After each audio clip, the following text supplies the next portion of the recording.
Today, we're observing African Liberation Day, commemorating the establishment of the Organization of African Unity 60 years ago.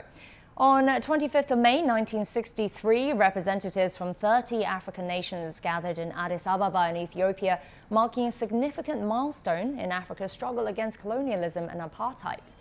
The meeting led to the formation of the Organization of African Unity, which aimed to support freedom fighters and end military occupation by colonial powers. And in 2002, the African Union replaced the Organization of African Unity. Now, joining us with more insights are CGTN reporter Wang Lulu and Salima Henok, current affairs correspondent of Namibia National Broadcasting Corporation, here in the studio with us.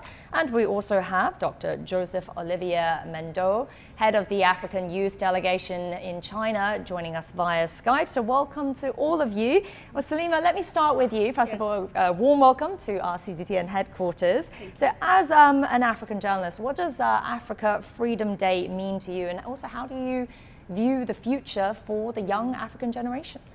I think for me, Africa Day in general is just to say that as Africans, we have an opportunity to continue developing our continent, and we're just not talking about having well-crafted policies on paper, but implementation as well. And I think working on stuff like African continental free trade area is one of the areas that we can really concentrate on, as it has the huge potential of lifting about millions of Africans out of poverty. And as young people, I think the ball is in our court, and one of the ways that we can really help our leaders in developing the country is getting education and really just getting the knowledge and investing in research and technology as well. Well, thanks, Salima. Well, let's also get the perspective from Joseph.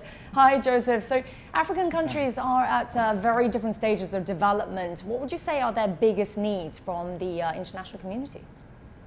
Yeah, thank you for having me. We're celebrating actually the 60th anniversary, and the continent over the years made huge progress. But however, we still face a few challenges, and I do believe that Africa needs, foremost, to industrialize, to end poverty and generate employment for, I believe, 12 million people or more for join its labor force every year. And one of the key factors retarding industrialization has been the insufficient stock of productive infrastructure in power, water, and transport services that will allow firms to actually thrive in industries with strong competitive advantages. Also, in terms of health, you know, in Africa, this is also another need, because equitable vaccine distribution remains very low in Africa when it comes to COVID, with many people with low resources settings receiving the vaccines. When it comes to COVID, I just mentioned it, and it was the same actually for the previous pandemic outbreak as well, where the people still couldn't get the treatment or the therapies because of high prices set by pharmaceutical industries.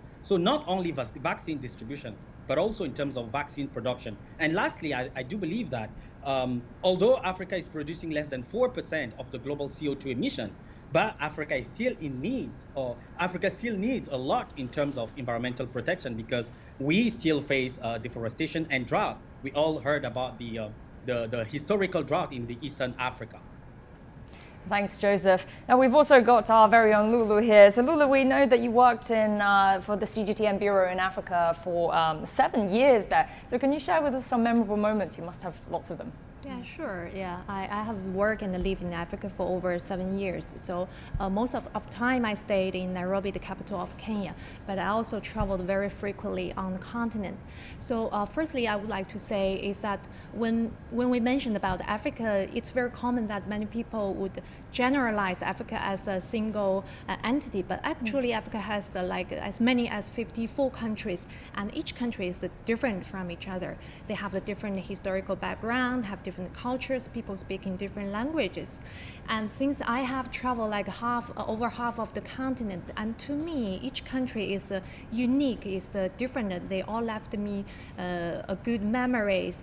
And the African continent really has a rich diversity. And also today I bring some souvenirs which I bought from different African countries. I would like to show you. And this one, So this is a painting.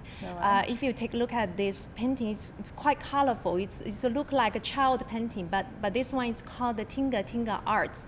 It's originated from Tanzania, which I bought from Dar es Salaam, the capital of Tanzania, from the Tinga Tinga village. So this kind of painting, it's mainly characterized by the colorful paintings and depicting the wild animals. If you take a look at it, you could see giraffes, zebras, baobab trees, and this is all the elements from East African countries. As we know that the Eastern African countries, they are very rich in the natural resources and wild animals.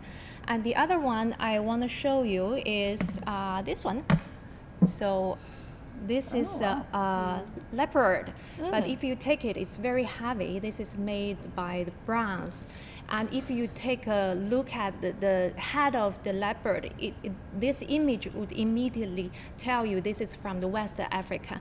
You know, some of Western African countries like Nigeria, like they have the old kingdom of Benin. They are very famous of making the bronze statue. Yeah. So the other one I want to show you is this one. This is very vibrant. Fridge magnet.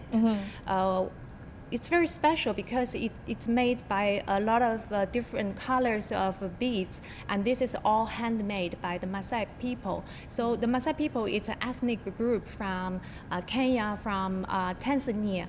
They are very famous for their the clothes, their traditional clothes, and also Maasai women, they are good at making the handmade beads. They are sticking it together all by hand. Yeah, so actually today I only bring very small parts of my collection from Africa, and if you want me to talk about the cultures and arts from east to west, from north to south, the whole Africa, I think I could talk the whole day.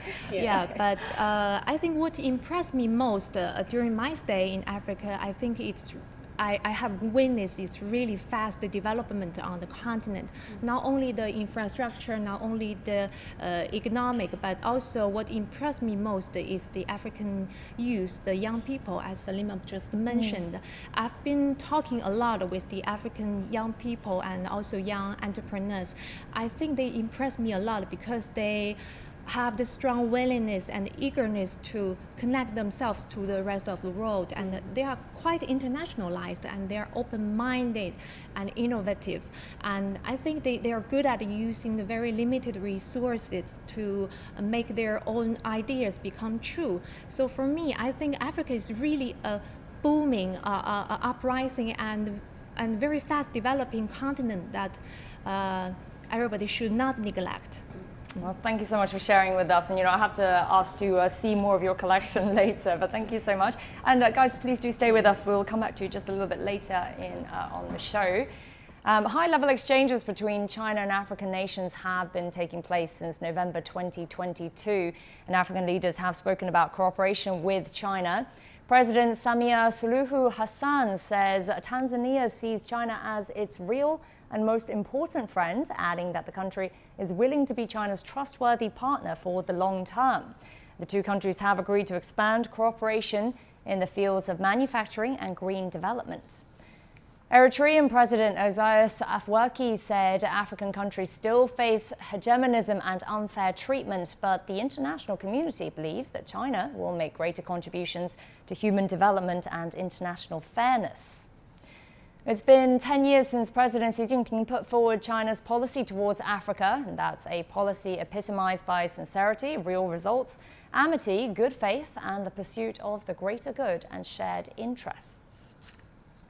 Well, coming back to our guests, so China has, if we can start with Joseph first, so China has put forward the Global Development Initiative. So Joseph, how would you say that has impacted Africa's ties with China? Yeah, thank you. I want to focus on the term development because it is actually a key word for Africa. It's one of the most important and most concerned issues for Africa. So when you look at this global initiative, it's in a way trying to dock with a lot with Africans' own agenda, trying to communicate, to dialogue with African agenda. Of course, we do want development. And this is also what this initiative is pushing forward. But then how to implement that? There should be communication, because a win-win cooperation for me is not only that both will gain, but there is communication, between both sides. And you can see that through this initiative, because they are trying to synchronize with, the joint construction of the Belt and Road and the African Union's own Agenda 2063, as well as the new partnership for Africa's development, emphasizing that improving the global partnership is the key to the implementation of the 2030 agenda and the 2063 agenda of the African Union. So the fact that the initiative will dock with the AU and the respective development strategies of African countries, establishing what they call a China-Africa private investment promotion platform, and more importantly too, a green channel for African agricultural export products to China to help African accelerate post-pandemic recovery. It speaks actually very well for African countries. So you have all of this communication, you have all of this potential, and you have, that resonates with Africans' own need. That actually is speaking very well, especially for the youth, because the next step will also to leverage or to bring in the youth from both sides, because to make it a win-win cooperation and a sustainable kind of endeavor, the youth should be included. The youth should actually be involved in the whole settings, in the dialogue. Now, the youth is the future. Salima, so what are your thoughts on the initiative and also your outlook for China-Africa ties? Yes, I think for me the main point here is the win-win cooperation that is part of this initiative. Africa is known as a continent that relies on donors and so forth. So I think for me the initiative in itself helps African countries in a sense to also show or be involved in development in general. Taking my country for example, Namibia, where we are able to export beef to China and also looking into other products as well.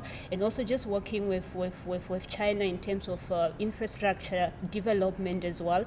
So it is to show that Africa has so much to offer and we have answers to most of our problems.